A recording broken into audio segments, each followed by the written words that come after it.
हरी भरी पहाड़ियों और सुनहरे खेतों के बीच बसे एक शांत गांव में रामू रहता था, जो एक विनम्र और मेहनती किसान था। हर सुबह सूरज के क्षितिज को छूने से पहले ही रामू अपने खेत में पहुंच जाता था, हल हाथ में और मन में दृढ़ निश्चय है। रामू के पास थोड़ी सी जमीन थी, बस इतनी कि चावल और कुछ सब्जियां उगा सके।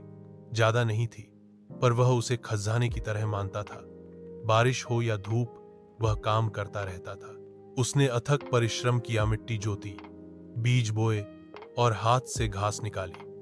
उसके कपड़े अक्सर धूल से सने रहते थे और उसके हाथ कठोर थे, परंतु उसने कभी शिकायत नहीं की।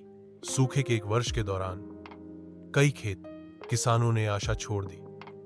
धरती फट गई और फसलें धूप में सूख गईं, लेकिन रामू नहीं।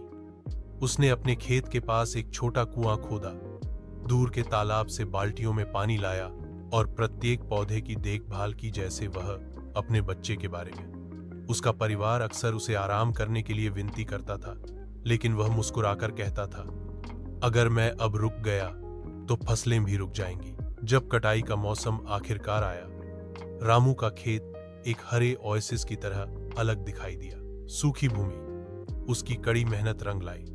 उसका चावल सुनहरा था, उसकी सब्जियां ताजा और भरपूर थीं। उसने न केवल अपने परिवार का पेट भरा, बल्कि उसने अपने पड़ोसियों के साथ भी जो कुछ वह कर सकता था साझा किया, जिन्होंने अपनी फसल खो दी थी।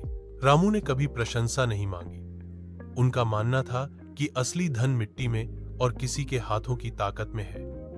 ग्रामीणों ने हालांकि उसकी भावना को याद रखा और सूखे के बहुत बाद भी वे अभी भी किसान की कहानी सुनाई, जिसने कभी हार नहीं मानी।